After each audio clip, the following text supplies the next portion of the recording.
Hello everyone, it's Phil and Cam. And today it's just the two of us because Frederick is under the weather. But today we're going to be talking about AVR setup. And we're going to kind of take it in steps, starting with the most basic setups, and then we'll go into things that are more advanced. So Cam, how are you? Good, how about yourself?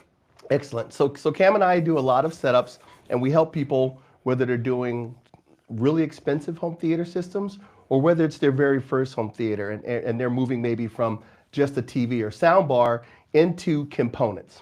So today we're going to walk through the basic steps and tips that would help you maybe set up a Denon or Marantz AVR.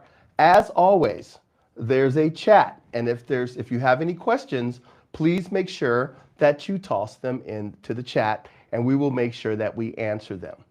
And as I mentioned, we're going to start off basic, and then we're going to work our way up. All right? So Cam. Yep. So the first thing we're going to talk about is when people see an AVR, there's a whole bunch of connections. If you look at the ones over here, there's a whole bunch of connections on these things, and they can be quite intimidating. So whether you're buying more of an entry-level piece or into something like one of the higher-end Denon or Marantz pieces, it could be kind of intimidating. But we want to show people that even if you don't have to be an electronic wizard, right, to set one of these things up. And one of the things that we do is, if you look at the screen behind me, each Denon and Marantz AVR has a setup wizard. So right here you can see it's a setup wizard, and it will walk you through step by step by step. So what we're going to do is we're going to go through this setup wizard, and then I'm going to show you, oh, by the way, if you're someone who doesn't need the setup assistant and you know what you're doing, a quick tip on a Denon or Marantz AVR, when you first take it out of the box, if you hold down, there's a status button, a status on the front of the AVR. If you hold that button down for 5 to 10 seconds, it will bypass all of this if you don't want to go through these steps. This is designed to help anybody who is not very technical walk their way through the system. So let's go through here and look at some of the stuff. So Nikki, you can bring it up full screen, right? So first thing is, if you look here, it asks you what the language is. Pretty straightforward. Then it's going to start asking you some basic questions to help you set things up. Normally you would have to go into the menu and make these adjustments manually. Now you notice it's almost like a walking, it'll walk you through step by step with very detailed instructions. So if you look here, it'll tell you what's included in the box, what are the things you need. Hey, look, Cam, you need speakers. You need speakers and cables and AV cables, internet cables, source devices, right? Big thing about an AVR, when you buy an AVR is the heart of a home theater system. It's not the only piece in a home theater system. So you got to make sure that you have all the supporting players to go with the AVR, right? So as we continue on, it's going to start asking you about things like, what type of speakers do you have? There's a million different combinations and configurations that you could actually do with one of these AVRs. Some people have speakers in the ceiling, some people have 5 speakers, some people have 3 speakers, some people have 9, 10, 11, 12, 13 speakers. Right. So this is going to help you walk through which speakers you should be connecting. So first thing, do you have more than 9 speakers? The reason why it asked you this is some of the products, the unit that we're using right now is probably one of the most popular models in our entire lineup. It is a X3800 Denon, AVR X3800H Denon. This piece has, basically when you get to this price point, you start getting things such as 4 subwoofer outs, Dirac, full Audyssey capabilities. You also have the ability, it has 11 channels of processing and 9 channels of amplification. So if I go, do you have more than 9 speakers, and I hit yes, it will actually tell you that there is 9 amplifiers channels of amplification built into the 3800, and you're gonna need 2 more channels of amplification. You're gonna have to go out and buy yourself another amplifier. Now, and then it's gonna ask you, where do you wanna put it? We recommend, if you're gonna do this, that you put it on the front. If you're going to go out and buy an amplifier, most of the time the amplifier is going to be pretty beefy. So if the amplifier you buy has more power, than what's in the AVR, use it for the front. If you buy a less expensive amplifier and it does not have as much power as the AVR, maybe use it for the heights. So that's the best way to And think why of are it. you telling people to use it for the front? What is important about those front speakers? Okay, if you look at the front speakers, like in most systems, like with the front speakers we have here, Cam, Yep. they're pretty big, right? Most of the time, the front speakers do a lot of heavy lifting, right? You're going to use them to play your music. Yep. You're going to use them to play a lot of the action that happens in movies comes from your mains. So most of the time, if you're going to upgrade your amplification, we recommend you upgrade your amplification starting with your fronts. Gotcha. But you could be on a budget and you want 11 channels and you go, wow, I can get this little 50 watt per channel, or I have this older 50 watt per channel amplifier, which I can use for my rear heights. Sure. And I'll use the power built into something like a 6800 or a high-end Marantz to drive everything else. In that case, use that new amp For the and other use it for your heights. Use it for your heights and other channels. But Got most of the time, if you're going to buy an amplifier, we recommend buying a beefy one to use for your center channel. So we're going to go back here because we're going to say we don't have, and instead of saying, no, I have more, I'm going to say yes, I'm going to say no, I have less. The system we're going to set up here, we're going to do it real quick. It's going to be a 5-channel. All right, so I'm going to say yes. So what it's going to start doing is it's going to start telling you that you need to connect the speaker wires to the back of the AVR. If you look at the back of these AVRs, you'll see that they have connections along the bottom. And as you spend more money and you step up in the lineup, the quality of these connections get a little bit better.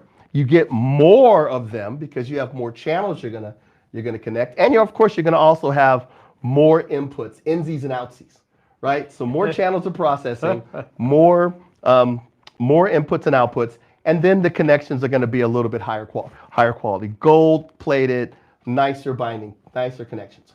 So connecting speakers, lots of different ways to do it, right? Yes, The first way would just be maybe bare wire. So if I had a pair of bare wire, I would just connect this bare wire to the AVR, right? And then that you would just basically unscrew one of these connections, and then you kind of stick this down in there and tighten it, right? Absolutely. The it works, but it probably isn't the most secure way of doing it. For what we recommend is when you take the bare wire and utilizing something like this. This is a banana plug. The benefit of a banana plug is instead of you trying to screw the wire in here and hopefully it's gonna make a connection, then you may get some corrosion in the future. The wire connects into the banana, and then the banana just plugs into the system like that. So these banana plugs make it really, really easy to plug a pair of speakers in. This is great because in case you ever need to unplug something and replug it. Yep. You know that the connection is going to be better and it's going to be more secure. So we always recommend banana plugs. It's a lot easier if you need to move things around because you could just quickly undo the banana plug versus trying to unscrew it and then take the bare wire out. So how do you get banana plugs? So there's a couple different ways. So we have these type. Yeah, so currently a fan favorite is these. Okay, so what? Let me see. See that very good here. Do your. We camera. wire most of our building at trade shows with these little guys here. These are called speaker snaps. Speaker snap. Now the cool thing about these is we have one. Take one out of the box. It's really a lot of there's lots of ways to connect banana plugs, but this is probably the fastest way to do it. Yeah, we like it for speed and efficiency, especially because we go to lots of trade shows and events, and I'm trying to get things wired quickly. Watch how quickly Phil's going to be able to do this. So basically, this is a red one, right? And of course, and that's for positive. Right. And then there is a black one for negative. So what we're going to do is we're going to take the wire, and we're going to determine which one is the negative and which one's the positive. All we have to do is we have to take this and slide it over the wire. And if you look, there's a little clip here When it's open, the wire slides in. Yep. When it closes, it locks the wire in place. Were you guys able to hear that? It snapped. You can't really hear it, down. but now, So speaker snap. Yeah. So now the wire is nice and secure. If I release this, the wire comes right back out. So released, connected. If you're someone that doesn't want to deal with the tech, this is one of the best ways. I love these. Yep. Not sponsored, by the way, but speaker snap, go ahead and holler. Yeah. Another company that makes great ones is a company called Swell. You'll find these on Amazon. And these basically you would unscrew the top. You would unscrew the top, unscrew. The wire goes in, and then you would put the top back on to tighten to the wire. A little bit more complex. Yeah, you have to spread out the copper, the individual strands along the top of that, and then cramp it down. So cool if you're doing a small amount of wires, but if you're doing a bunch of speaker cable, it takes a while. It takes a while. Now, either way is better than bare wire. Now, there's one more we want to talk about. If you look at these binding posts on the back of this receiver, they look kind of similar to what you would find on the back of the speaker, right? You would see a red and a black. Here you can see it's red in the middle and black, so you know you can make sure red to red, black to black, right? Well, you could also utilize these for connecting to a speaker. These are called spades. You basically loosen this thing as much as possibly can, and then the spade drops down and connects. Most AVR binding posts do not accept spades, right? So if you're going to use a spade, these are normally, you will find the ability to connect spades on hi-fi pieces. A lot of times the binding post on a 2-channel stereo piece or a big hi-fi piece will accept spades like a pair of speakers, but most AVRs do not. Looks like there's a question. Hey guys, we often get this question. Okay, so there's a question here. Is there a sonic benefit to using banana plugs, or is it just convenience? There is theoretically a sonic benefit. The big thing about bananas is constant tension. When you run that wire into these connections, there's a good chance that you may not tighten it down enough, which could impact the current transfer from your AVR down the wire. You could have spare strands of wire that could accidentally cross between the positive and negative and cause problems. The cable, when they're in spades, in a banana plug, it's less likely to oxidize. When you take a pair of bare copper like this, right now this bare copper is nice and bronze, right? In about a year, if I leave this exposed, it starts getting dirty brown. And eventually it'll even sometimes turn like a green. That's oxidation. And that oxidation is a layer between the amplifier and the speaker wire, which basically you do not want there. You want that current to transfer as quickly and as cleanly from the AVR to this. So both, that's why we always recommend spades or bananas, is because it's a secure, non-corrosive connection that is easy to connect and disconnect. And anybody, if you go back to this big AVR here, there are a lot of connections on here.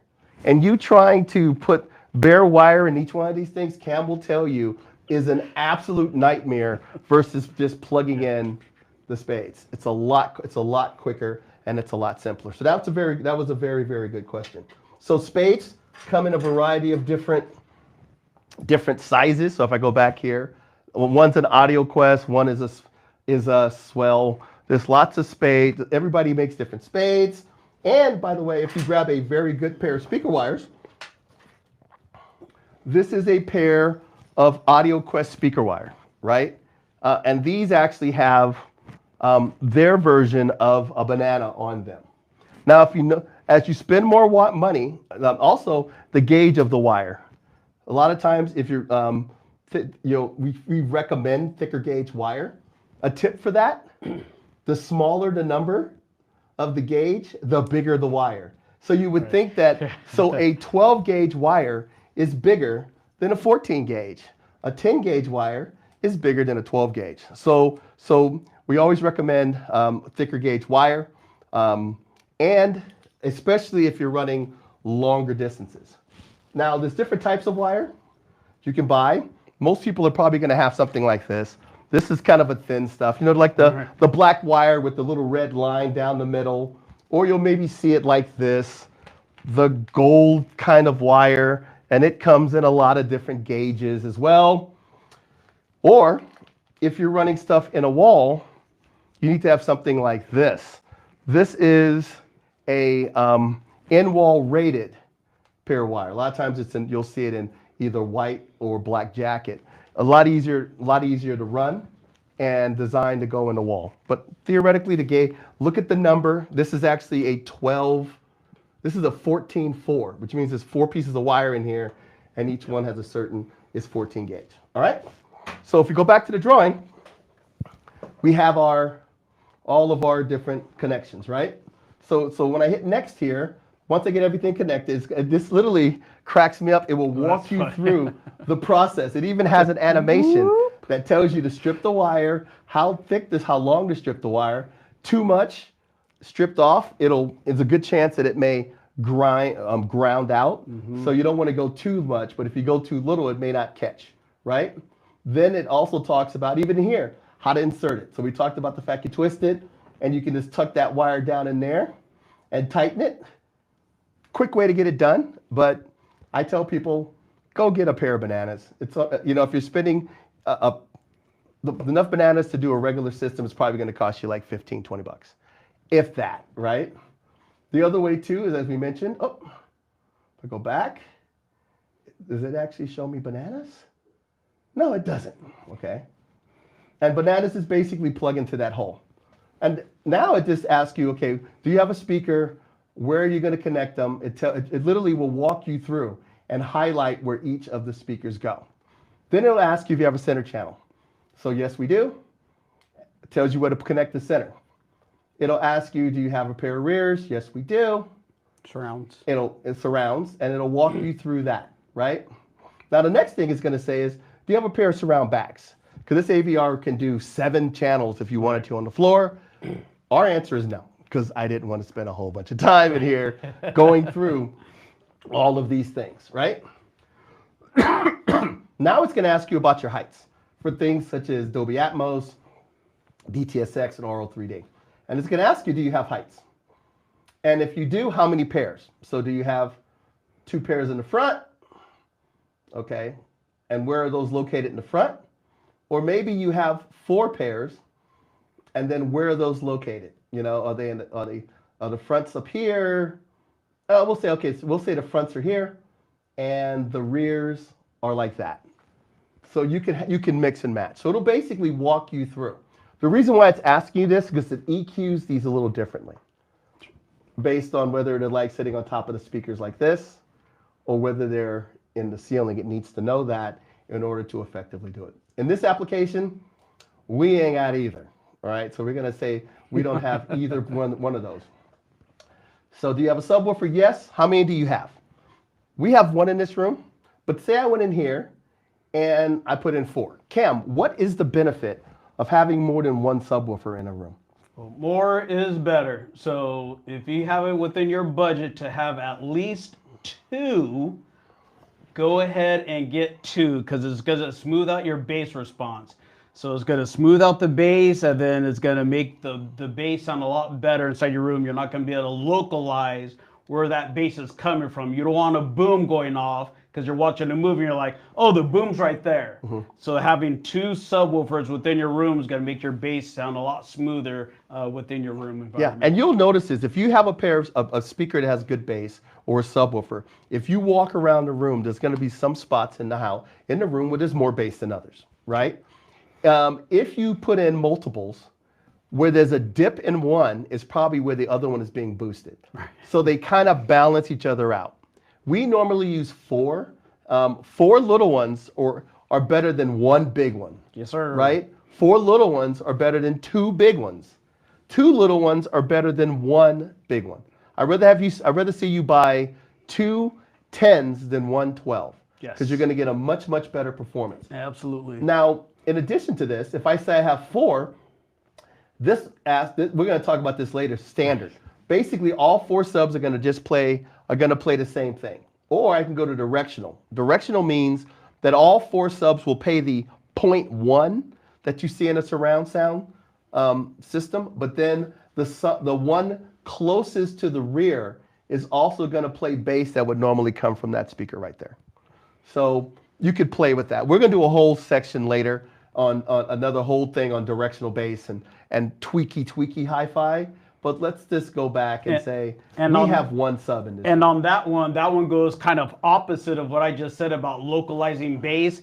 In that scenario, for directional bass, that one is cool because you're intentionally localizing your bass, because let's say a helicopter is crashing in a scene and it crashes behind the viewer. In that scenario, you want the explosion to be more behind the viewer, so that bass is going to come more from that speaker that's behind you, and it's intentional in that case. Yeah, exactly. And there's been big debates, and we've played with it both ways. Sure, absolutely. You know what's the right one? The one you like. Yeah, the one you like. So if you have multiple subwoofers, play with it both ways. Yep. And pick the sound that you prefer, right? So anyway, we're just going to go, this is the basic system, so we're just going to go with 1 subwoofer, all right? And then, lo and behold, it configured this.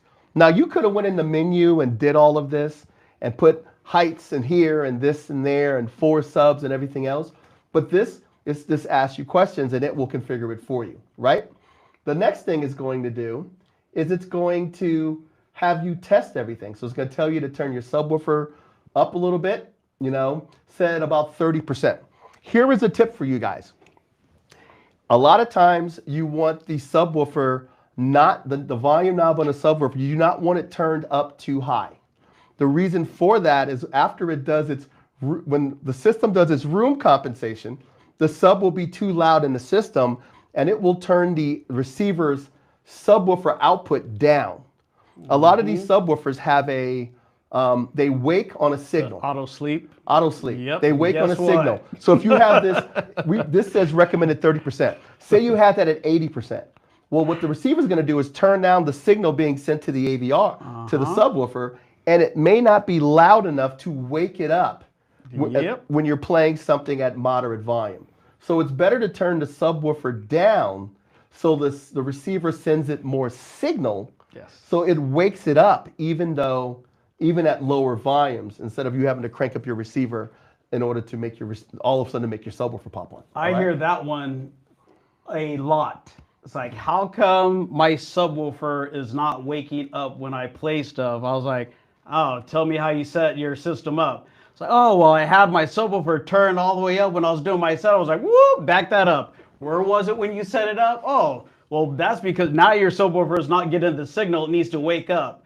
Go back and set up your subwoofer, crank it down, and turn up the sub out the way it told you to, that you probably skipped over. And now it's going to get the proper signal, because now your AVR is going to be sending the proper signal to actually wake it up. Because before you had your sub ran too hot, and then the AVR just brought everything down. It's not getting the right signal. I hear that one a lot. The cool thing about it is as you get into Audyssey, it will test your sub. And if it's too quiet, it'll tell you it's too quiet, right? The other thing too is Audyssey, when you're using it built into the AVR, will not let you continue if it's turned up too high. It'll prevent you from doing that. But a lot of times people set it up and they skip the setup assistant. They skip it. And then that's where you have the problem, all right? So moving on, what it starts to do, and you probably can't hear it, but it'll go through and it will test each speaker. So it says, do you hear the left? And what it's playing right now is a little tone behind Cam. I go, yes. Then it asks, can you hear the center? And then it runs and says, can you hear the right? Pick it up? Yeah. Okay. So it runs you all the way through the process. And that helps you ensure that you have all the speakers connected in the right location. Now, in this system, you're so low you can't even hear it. All right? So in this system, there was only 5 speakers. But if you get into something like a 6800 or big system, you could have literally like on something like this, you could have 7 speakers on the floor, 4 speakers on the ceiling. And the odds of you accidentally maybe plugging the rear heights in where the front heights are, it's pretty high. So having it run that test just verifies that everything is plugged in the right location. Now, the next thing, Audyssey. 2 ways to do Audyssey. One way would be to utilize the Audyssey processing built into the AVR. The other way would be there's an app that you can utilize that you can do the same. You could use your phone for the processor. So if you look at every AVR, switch over, Nick. Every AVR comes with a microphone. Looks like this. This microphone, people say, well, how good is this microphone? The system already knows if there's any flaws in this mic. So when it makes its measurements, it takes those into account. Each microphone, these Audyssey mics are all very common. So whether you're buying a Marantz, a Denon, an expensive Denon, or an entry-level Denon, it comes with the same mic. Like Cam and I, we never even, we just grabbed the closest mic we could possibly find. Yep. In order to set these things up. All right? So it's going to tell you to plug the mic in, and you notice there's a little stand there, right? You want to make sure the mic is ear level, because right now it's EQing for our stomachs, and that's not what we're trying to do. So if we were going to actually use this mic, we want it to be a little closer to ear level. So that mic would be right about there, right? Which is closer to my ears. That way the microphone is picking up what you hearing it the same way your ears would hear it, right? So what it's going to do too, as we go through here, a couple of things about it. It's going to tell you to use a tripod, a mic stand, or there's a little origami, little piece of basically paper tripod that is actually built into the that comes with the receiver. You know what thing that the other thing that also comes with the receiver, Cam? When you plug the wires in on the back of your AVR, the receiver actually comes with little labels.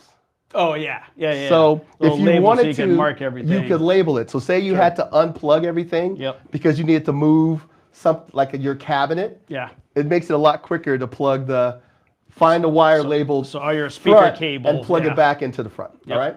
So it comes with labels for your speaker wire. It comes with the microphone, and then it comes with a little paper stand.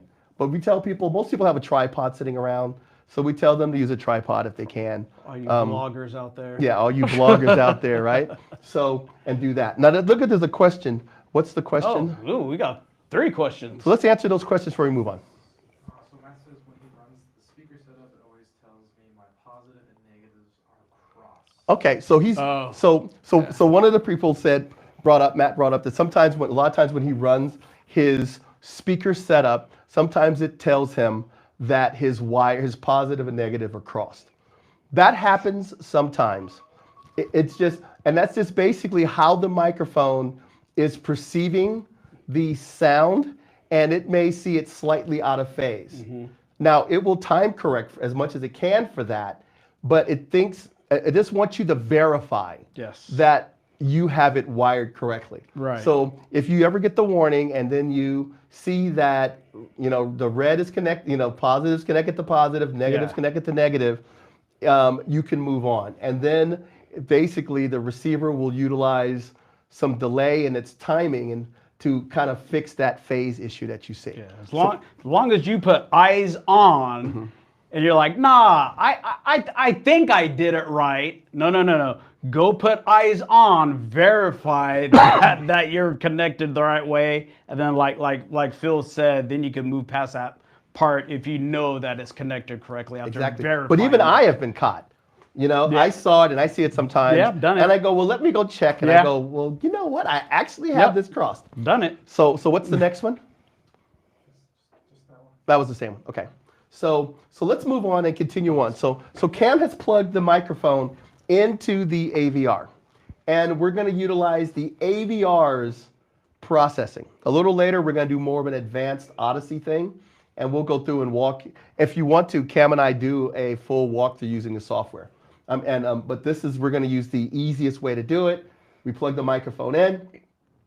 It tells you to plug the microphone in. Yeah.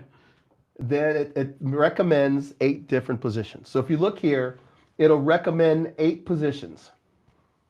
Even if one person is sitting here listening to this room, to this sound, Cam, why should you do more than one position? Because you don't want it to be just, you don't want one localized spot, you're right? You want to spread out that sound so that it sounds smoother.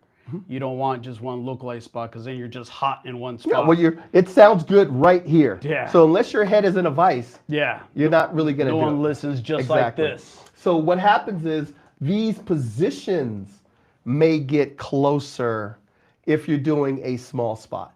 If you're doing a bigger couch, you may want to space those out a little bit more so the system gets a better understanding of the entire listening area. But you still want to do multiples. The multiples also allow the receiver to kind of triangulate better positioning where the speakers are. So do more than one position. Do 8. Yeah, all right? do the 8. Do the 8. It doesn't take that. It's a little longer when you have like the big AVRs that have like the 13 channels and 4 subs. It's going to be a little longer, but it's worth it for the performance that you're going to get. All right? So it tells you to put it ear height. We talked about that. Either tripod or put the little microphone stand to get it close to your ear height, and then we will run the test, right? And it tells you to be quiet, and then it'll run its test.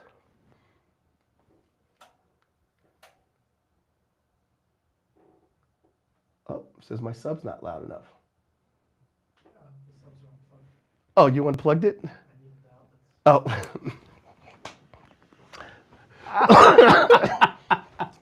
So producer Nick unplugged the subwoofer, or it would be doing a little rumble, and then it would run all of its whoop, whoop, whoop, whoop, and it would run all the tests, and then it would tell you to go to the next one and the next one and the next one. We're not going to do that right now because we don't have time to go through and do that entire process.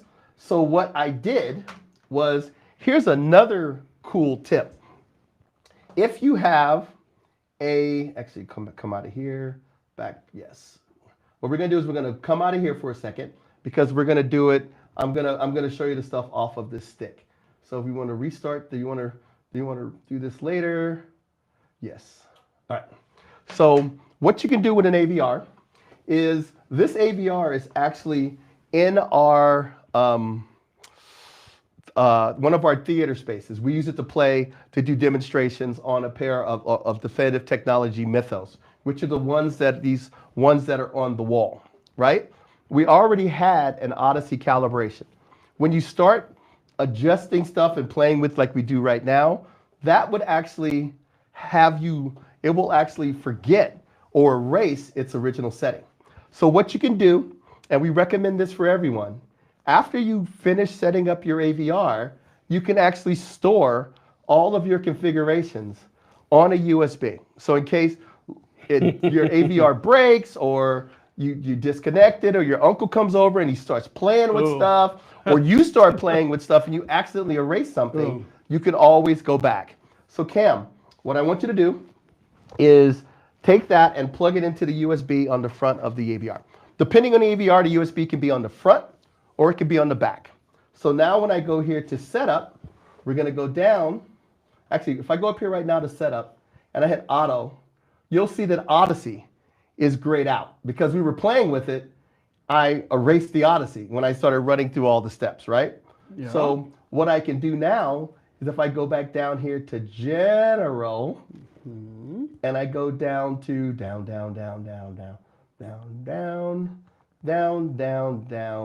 save and load, I can actually load a configuration.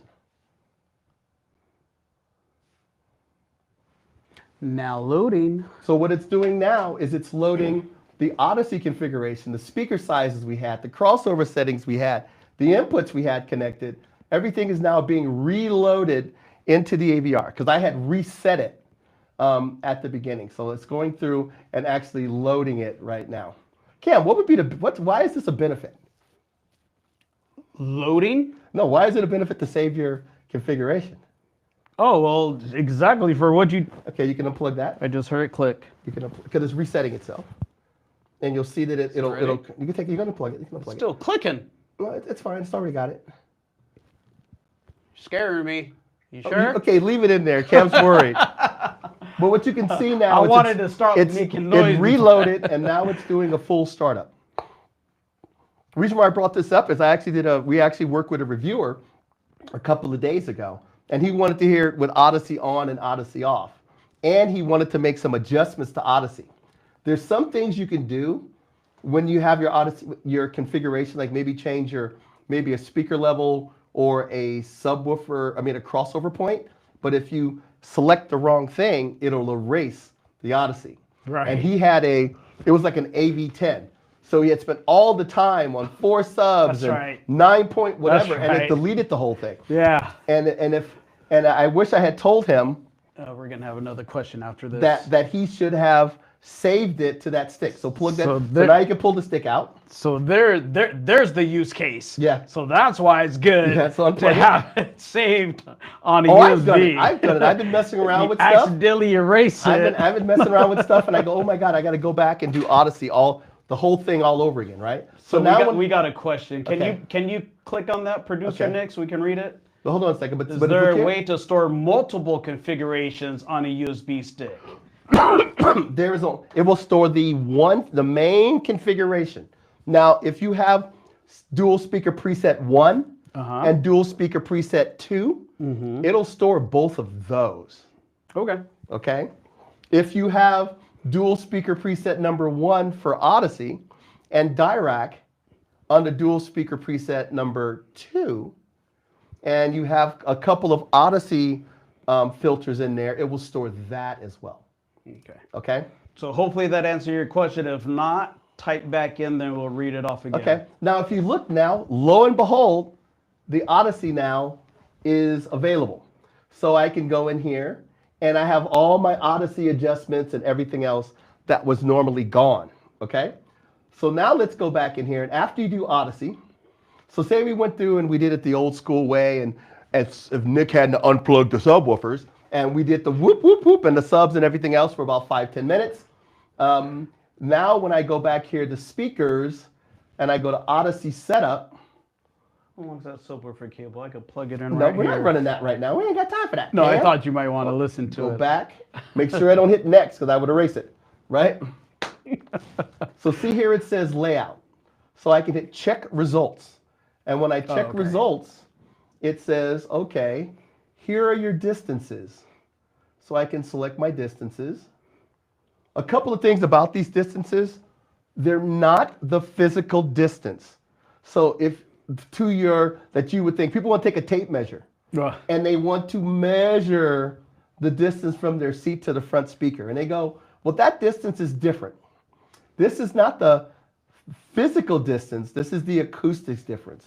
The AVR has an idea of what speed of sound is, right? And depending on your elevation and everything else, speed of sound travels differently.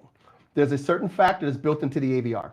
All it's trying to do is saying, based on my perception of speed of sound, this is the acoustic distance between these speakers. Because all we're trying to do is get all these speakers to fire off at the exact same time.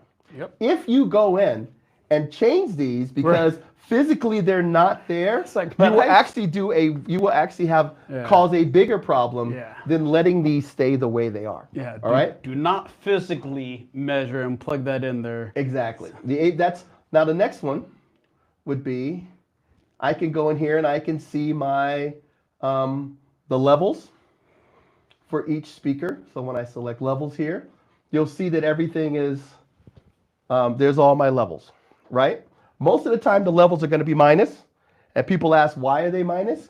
Because it's better if boosting is bad. You're more likely to clip your AVR. What blows up speakers is clipping signal, not having too much. So by making sure that most of these are actually minus, or you're less likely to cause any clipping or distortion that could damage your equipment. So most of the time, you're going to see these at minus, right? Also, this ensures that when you take the volume knob And if you have your volume knob on your AVR set to the dB scale, when you turn it to 0, it's reference level. Right at reference. Right at reference level. Exactly the way the director intended for, for you to hear it, right? Now, also the next one would be crossovers. This is the perceived crossovers that it put this in. Now, you could change this. So sometimes, say you had a pair of in-ceiling speakers, and at lower volumes, they may be able to play down to 60 hertz. But you're worried that when you're playing them at really, really loud, they're going to distort when you throw a lot of bass at them. You may want to go into your crossover setting and change the crossover setting to a different one. If you really, really, really, really want to do a lot of adjustments, it is always better to utilize the Audyssey app that's available on the Apple Store or the Android store, where basically you plug the microphone into the AVR, you open up that app on your mobile device, the app will walk you through the process just like the on-screen menu did, but all of the calculations are done in the app. Basically, the microphone, the receiver makes a sound, the microphone picks it up. Yep. The signal is sent to the AVR. It is sent via Wi-Fi to the app. And you can go in there and you can change crossover points and curves and do all this tuning. And then you boot that data into the AVR. So basically, if you're not planning, if you just want the receiver to do it and you don't want to tweak, use the receiver's capabilities. If you want to go in and say, I want to change this and I want to change that, and I think I want to make this modification, I only want it to EQ up to like a 2,000 hertz or whatever, spend $20 on the app. Yeah. Because you're someone that's really going to care and you're going to want to have those capabilities. All right? So all of that stuff is in there. So I'm going to make believe that we did all of that Audyssey inside of the Setup Assistant. Okay. So now what I can do is I'm going to go back into the Setup Assistant and we're going to continue from there. So right now, the next thing is you got to get it on the network. If I have the AVR right now and I'm doing everything that we just talked about, it doesn't have to be connected to the network yet.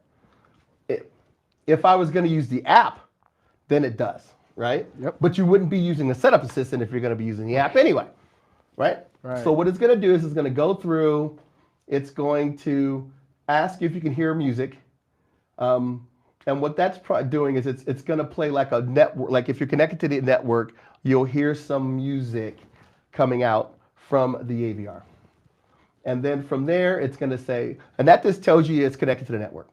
If you're not connected to the net, like the reason why ours came up right away is it's physically plugged in to the network. And because of that, I don't have to do Wi-Fi. Right. If it wasn't connected to the network, it would ask you to put in your Wi-Fi password. And then it would run that test tone to make sure that it's connected to the Wi-Fi. Okay? And then it's going to ask you, what do you want to name it?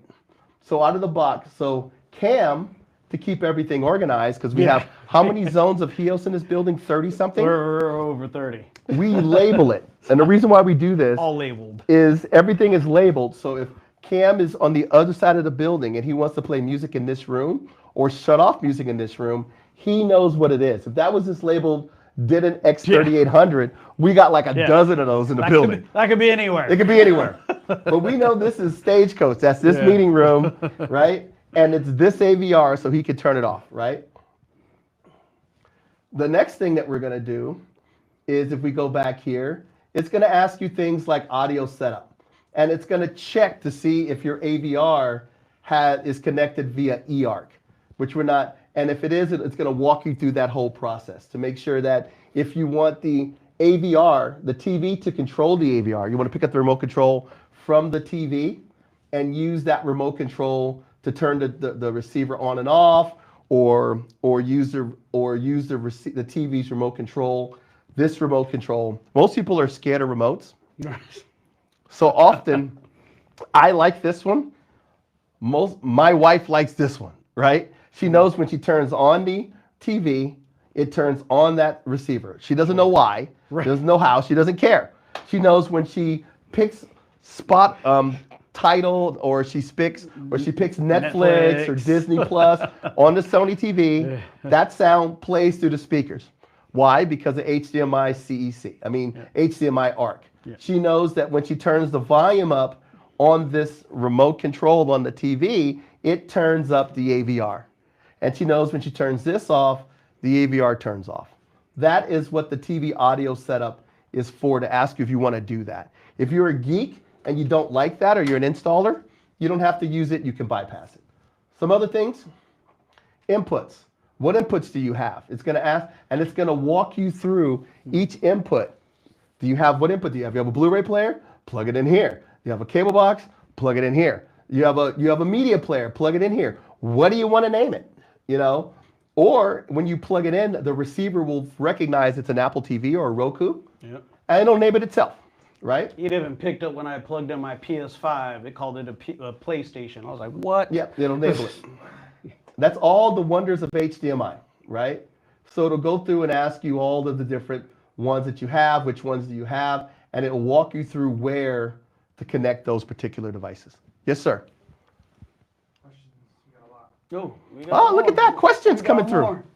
So let's look at the... I'm not even looking the right way. So what's the first question? Yeah, you got to, if you click on it, yep, there we go. I hope my upcoming calibration was successful. I've had interference probably causing my subwoofer to go to minus 12 dB. So normally, if it's minus 12 dB, the gain on the subwoofer is too high. Normally. So I would say, as you do it, maybe take the subwoofer and turn it down a few more clicks and see if the dB scale goes up.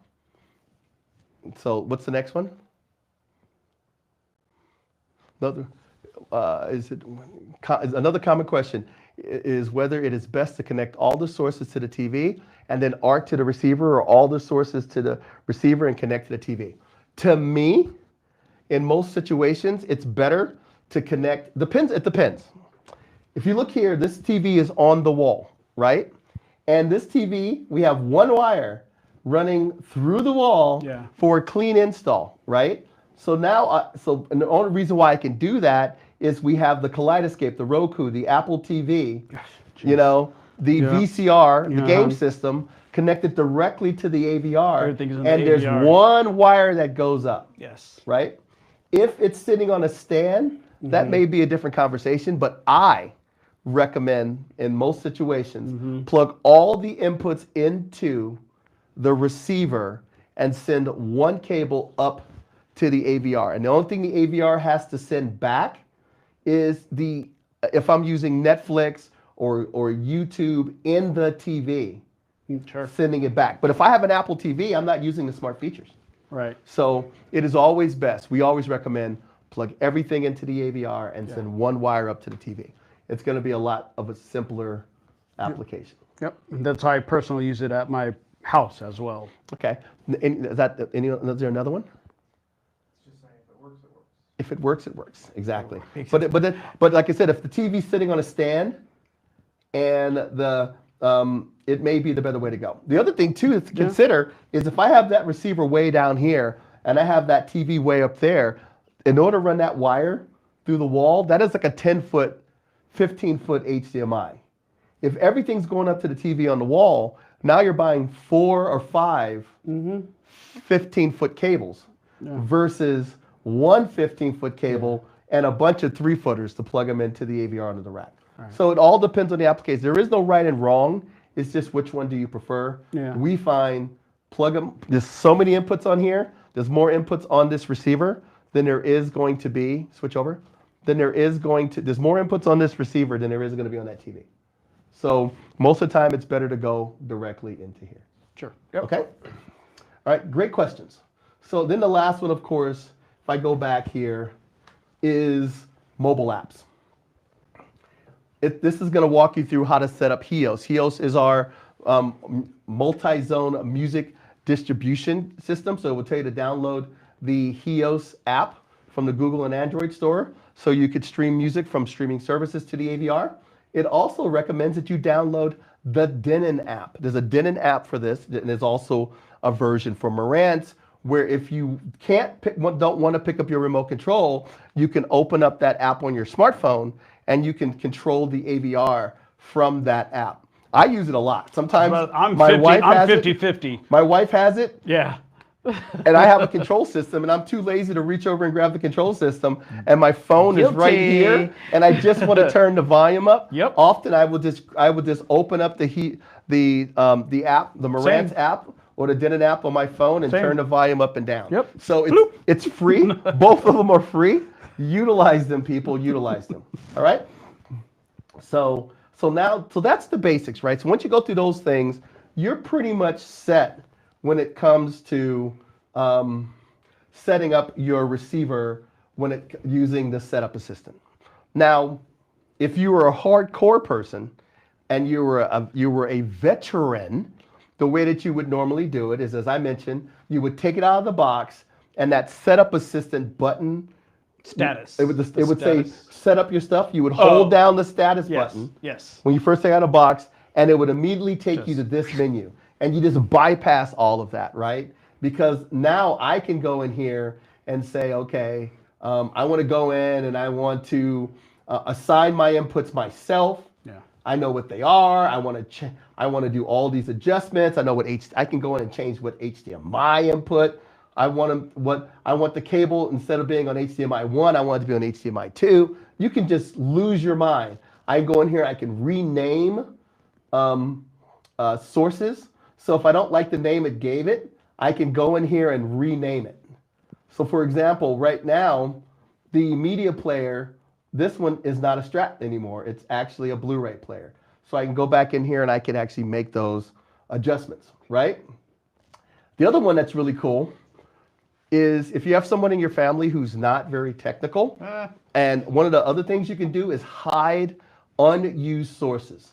So when you look here, it's saying these are all the inputs that are available on that AVR. Most people are not going to use all of these.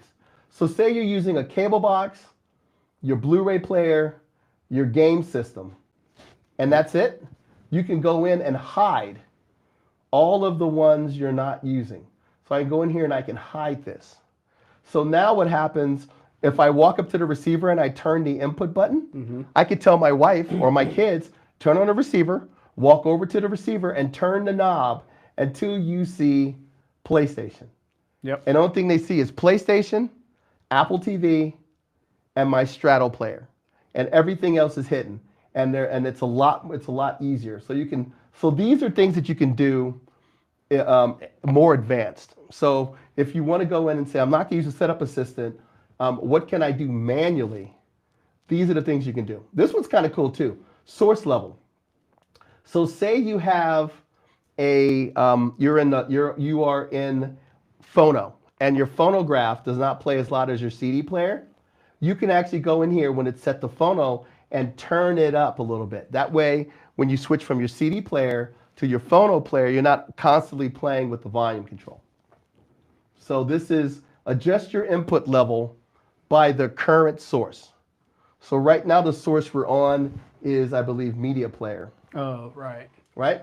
So lots and lots of capabilities. Your speakers, this is where you would go in if you want to do Audyssey from scratch, or if you manually wanted to make an adjustment. So right now, I have this set to dual speaker preset number 1. Yep. If I go to manual, I can actually build another preset. So say I want to make that preset number 2. Number 2. So now I can go in and I can do a whole nother one with different crossovers, different levels, different and everything else from this position.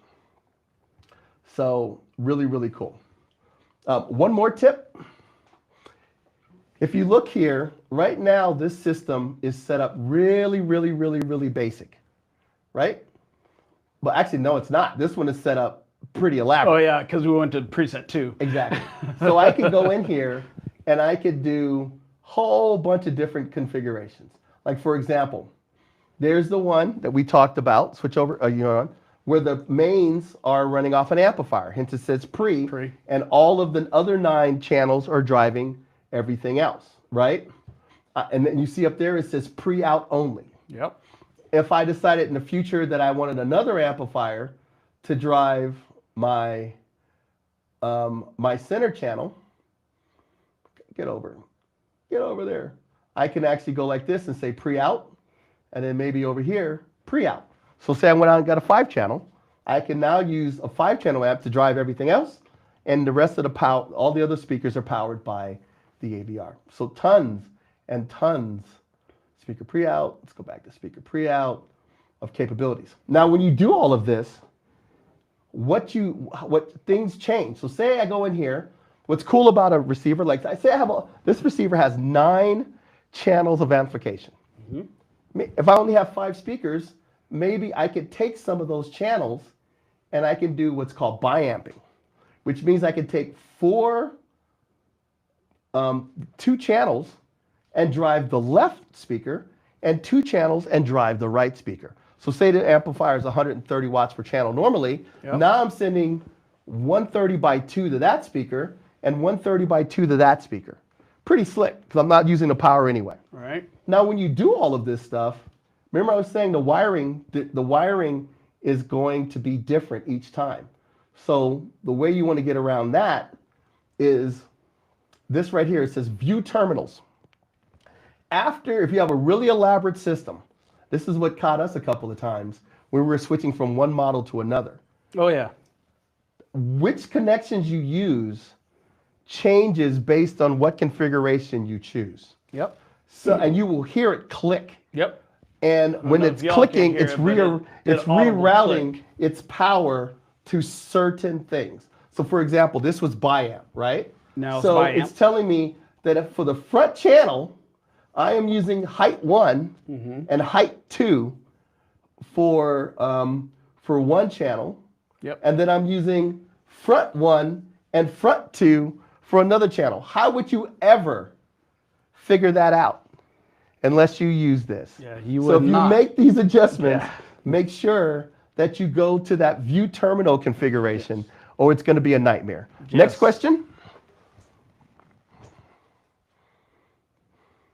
Does the speaker, what does speaker pre and out mean? Okay, so if I go back here and you look at speaker pre-out, what happens is that tells you that the preamp, if you look at this receiver, switch over, there are outputs for your speaker wires, and then there is a RCA, which is considered the pre-out. Currently, they are both active. So if I wanted to, I could have a center channel being powered by the inputs, the power inside of the AVR, and then I can plug another amp in here and run the right over here, and I can use another amplifier to drive another center channel. They are both active. Yep. When I go up here to pre-out, what that does is that physically disconnects the amplifiers from the center channel. So now all the signal is being used to drive an external amplifier instead of being split between the signal being split between the external amplifier and trying to drive the internal amplifier. Basically, it's a cleaner signal. So by switching to pre-out, it turns it into basically a pre-amplifier, and you end up with a cleaner signal to drive your external amplifier. If you want to utilize the speakers inside the AVR or the power inside the AVR, it needs to be set to speaker plus pre-out. If you want to use an external amplifier, set it to pre-out. So hopefully that helps explain that. Okay? So actually that's a wild configuration. So let's go back here. Okay. So a couple other things while we're in here. You'll notice that it says Dirac Live. That would be where you would do if you ever decided to do Dirac. That's where that would go. And it would give you actually instructions and it'll walk you through how to scan it and how to get the licenses. So if you want to do Dirac, Dirac is a paid upgrade. And oh, by the way, for the next 4 days, they're offering what, 20% off? I believe that's what it is, 20% off of Dirac licenses or Dirac licenses through the 30th. So if you want to get into Direct or Direct Bass Control or Direct Live or something like that, that room compensation software, now is the time, my friend. Now is the time. All right? So a few more things. Tips from the pro. Number one, the receiver comes with the volume knob set to this weird scale, which is this, 0 to 98. Right. The problem with that is that doesn't give you a real reference on what is the reference level at a movie theater. How loud should I actually be playing this to be realistically close to what I heard in a theater? I suggest that you switch this to the dB scale. Yes. After you do Audyssey, 0 dB is reference level in your room. So if you set it to, -3, -0 dB in your room after you do Audyssey, that's the same volume as you would have heard it if you are in a movie theater. Some other things. See, it says limit. What this allows you to do is say you have kids and you don't want your kids to blow up your stuff. Yeah. You can set it to no louder than 0 dB. So that way they can't turn it up louder at a party and blow up your gear. Or you could actually go in and turn it down. So this is how you limit it. So no matter how much you go, it only goes to a certain volume. So look, there's a question. Oh, yep. Yes, you can, my friend. Yes, you can. Remember, there is 9 channels of amplification. You are currently using 7. And because of that, you can take the remaining 2 and do what I just did. You can use those to drive your mains. So remember, yes, you can bi-amp your mains. You're going to have to go back in and look at that that configurator, but you can. So if I went back in here and we go back. We're running a 38 right here, aren't we? Yeah, we're running a 3800 yeah, right now. So what we're running right here is a X3800. Yeah, so you would go back here to speakers, manual setup, speaker layout, and we would pick, right now we have 5-channel bi-amp. We would go to that one, 7-channel bi-amp.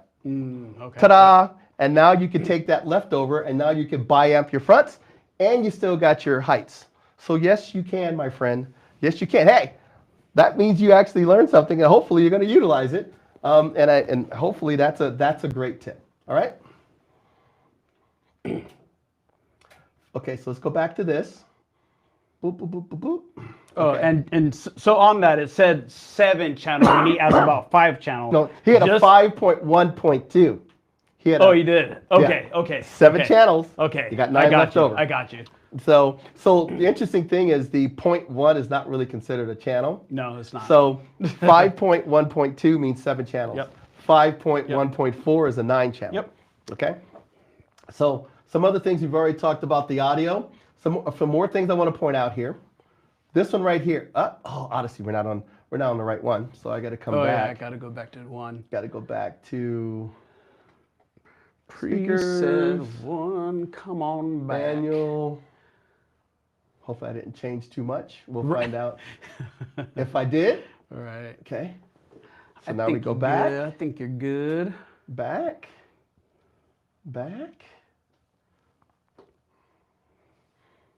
So, see? So there's my Audyssey, right? So this Audyssey one has a couple of things in it. Reference, and then you'll also see that it says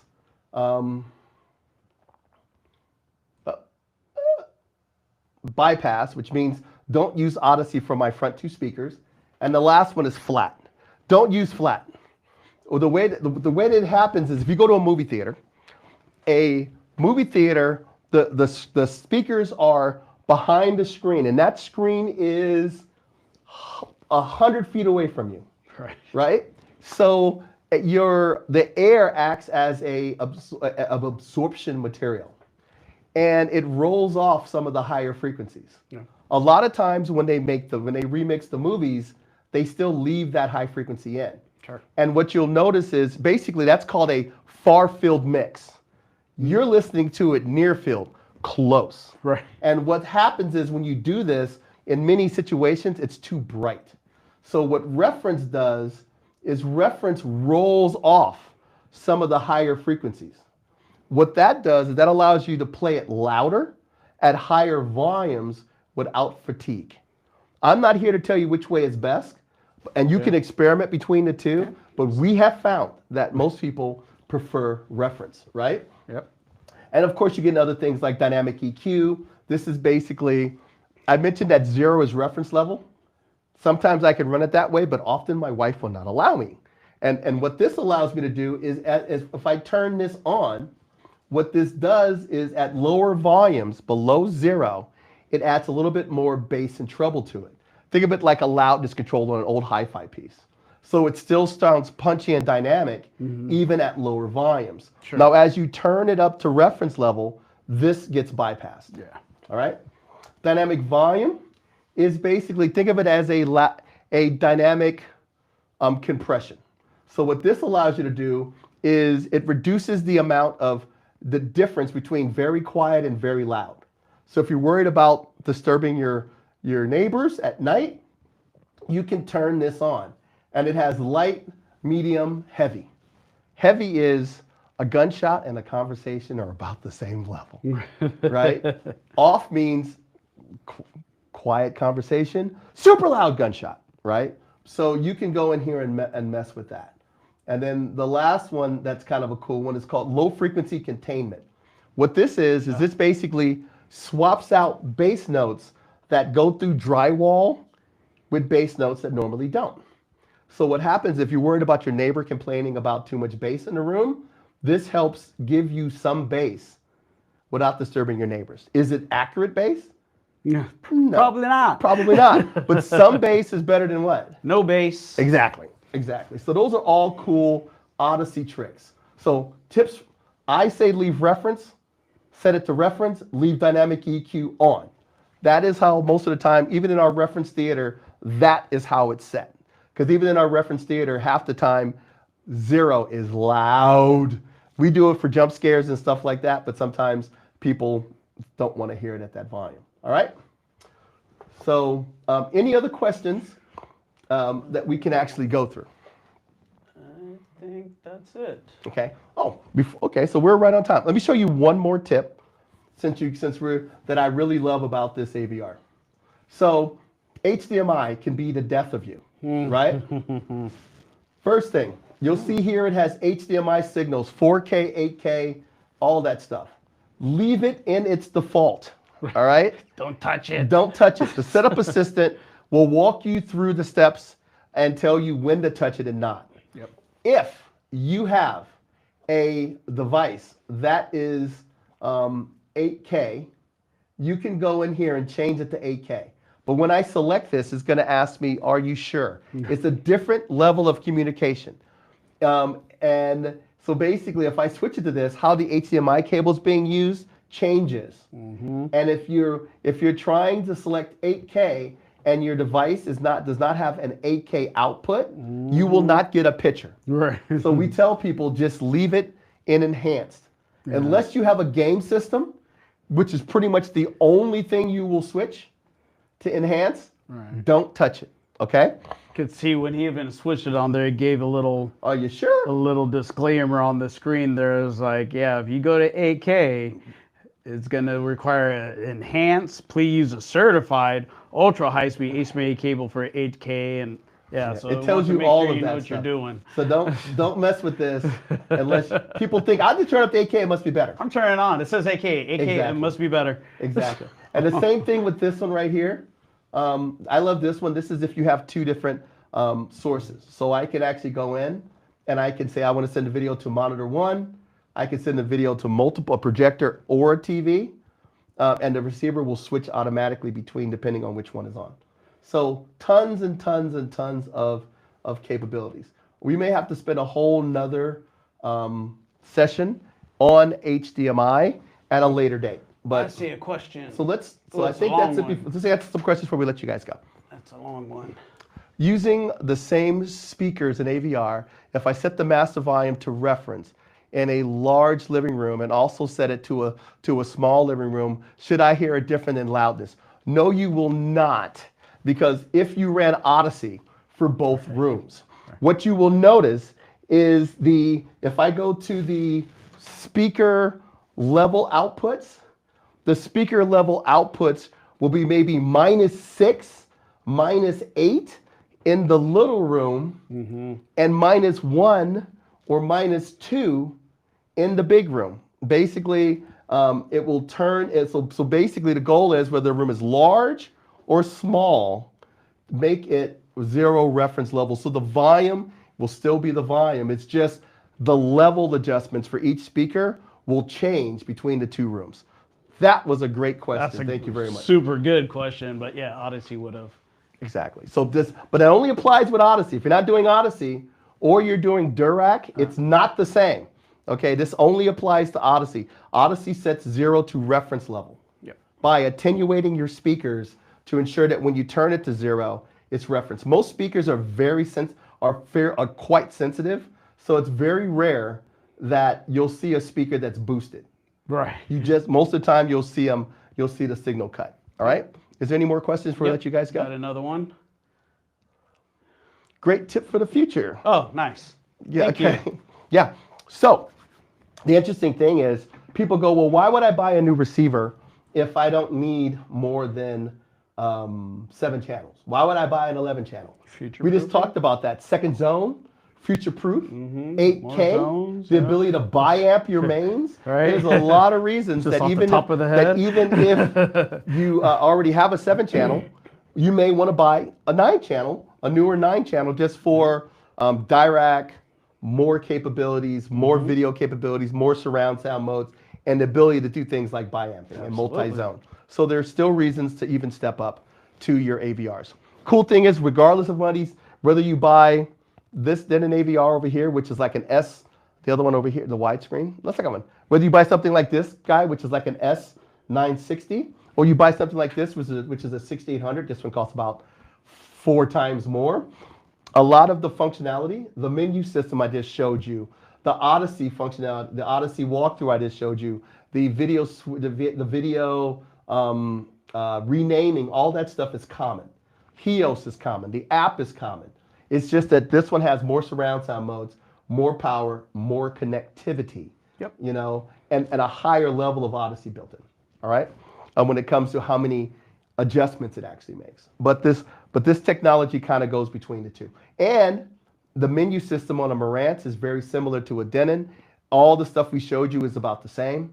It's just going to have a different cosmetic. Yeah. But the menu systems are the same. So Cam, anything else or any other tips you want to say before you let them go? I think we have covered it all. I think we're good to go. We're going to be able to let y'all go just a smidge early than normal. Exactly. So we just walked through the basics. We're going to continue to do these throughout the rest of the year.